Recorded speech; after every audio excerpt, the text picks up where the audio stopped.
안녕하세요. 어르신의 건강과 행복을 위한 가장 든든한 장기요양기관을 만들어가는 케어스토리 강성만 국장입니다. 지금부터 장기요양기관 식중독 예방 및 관리 지침 교육을 시작할 텐데요. 교육 시작에 앞서서 먼저 뉴스 영상부터 시청하시고 시작하겠습니다.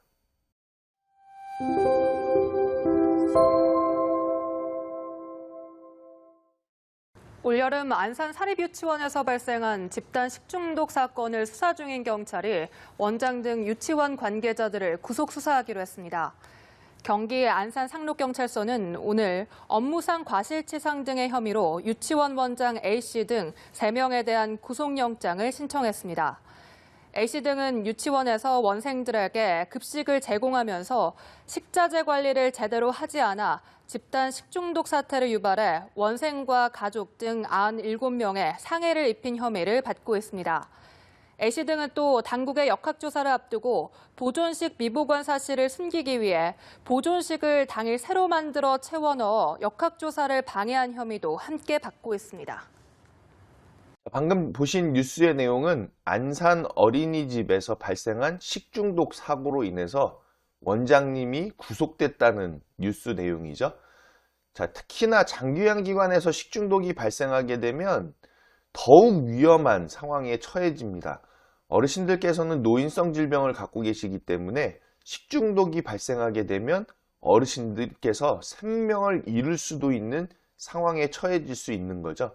특히나 대규모로 집단적으로 발생하기 때문에 한두 명의 생명도 아닌 많은 인원의 생명에 큰 지장을 초래할 수 있기 때문에 식중독은 장기요양기관에서 단 한 건도 발생해서는 안 된다는 것 꼭 기억하시기 바랍니다. 자, 식중독이라는 것은 여러분도 잘 아시겠지만 식품 또는 무리 섭취에 의해 발생이 되었거나 발생된 것으로 생각되는 감염성 또는 독소형 질환을 말하는 것이죠. 특히 장염하고도 비슷한 증상을 갖고 있기 때문에 식중독과 비슷한 의미로서 장염도 사용하고 있다는 거 알아두시면 좋겠습니다. 자, 식중독의 증상은 오심, 구토, 복통, 설사, 발열 등의 증상이 발생할 수 있는데 이러한 증상이 발생하게 되면 어르신의 생명에 바로 직결되는 상황이 될 수 있겠죠. 그래서 그만큼 식중독이 위험하다는 것, 우리가 경각심을 가지고 알아두어야만 합니다. 자, 식중독이 발생했을 때의 치료법은 즉각적으로 의료기관, 병원에 빨리 연계하는 것이 필요하겠죠. 자, 그런데 식중독의 1차적인 치료는 구토나 설사로 인해 체내 수분 손실과 전해질 불균형을 수액 공급을 통해 교정하는 것이라고 하는데요. 일단 식중독에 대한 치료는 의료기관에 연계하기 때문에 우리가 이 내용에 대해서는 간단하게만 알아두시고 중요한 것은 시설에서 식중독 자체가 발생되지 않도록 관리하는 거겠죠.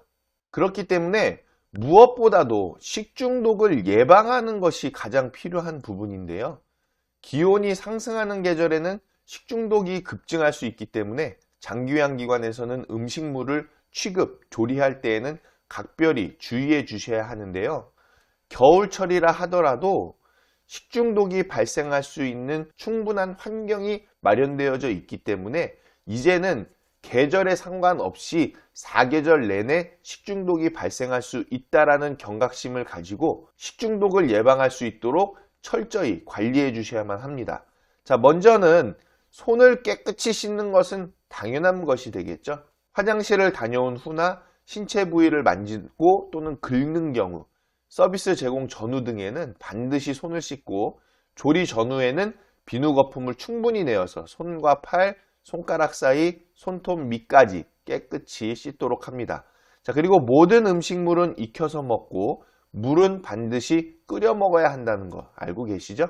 그리고 음식을 실온에 보관해서는 안 된다는 거죠. 음식을 실온에 보관했을 때에는 변질될 수 있기 때문에 음식은 냉장 또는 냉동 상태에서 보관하는 것이 중요합니다. 자, 또한 한번 조리된 식품은 각각 다른 봉지에 싼 후에 용기에 넣어 서로 섞이지 않도록 해주시고요. 육류와 어패류를 취급한 칼, 도마는 교차 오염이 발생하지 않도록 구분해서 사용해 주십니다. 자, 부엌 내 모든 곳은 청결을 유지해 주시고요. 조리대, 도마, 칼, 행주의 청결에 특히 주의해 주셔야 되겠죠.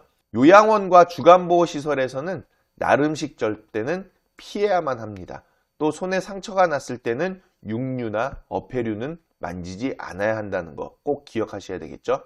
자, 식중독 예방을 위한 6가지 행동 요령 정리해서 말씀드리자면 비누로 30초 이상 손을 씻어야 한다.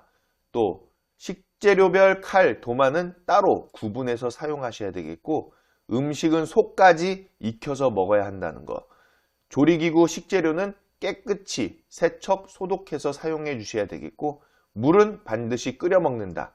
그리고 식품은 보관 온도를 지켜서 냉장, 냉동해서 보관하셔야 한다는 거. 이 6가지 실천 요령을 꼭 기억하시기 바랍니다.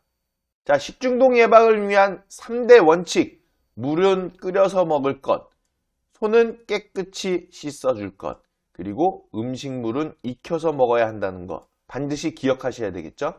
자, 마지막으로 감염병 및 식중독관리대책위원회에 대해서 여러분께 설명드릴 텐데요.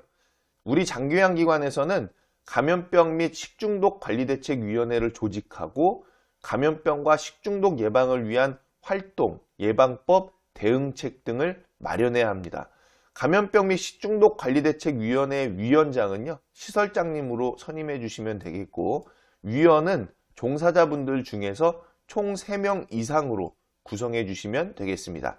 감염병 및 식중독관리대책위원회는 우리가 분기별로 한 번씩, 분기별 1회 이상 회의를 개최해 주셔야만 되겠죠.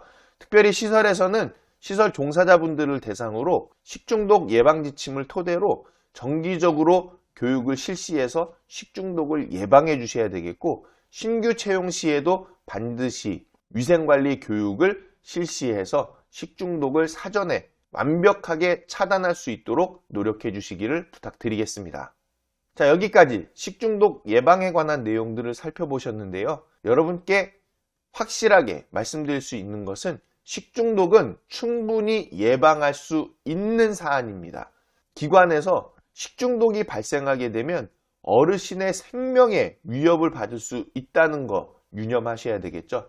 한 분의 생명도 소중한데 한 분이 아니라 집단적으로 사망할 수 있는 우려가 있는 것이 바로 식중독이라는 것을 꼭 기억하시고 우리 장기요양기관에서는 단 한 건의 식중독도 발생하지 않도록 철저히 관리해 주시기를 부탁드리겠습니다.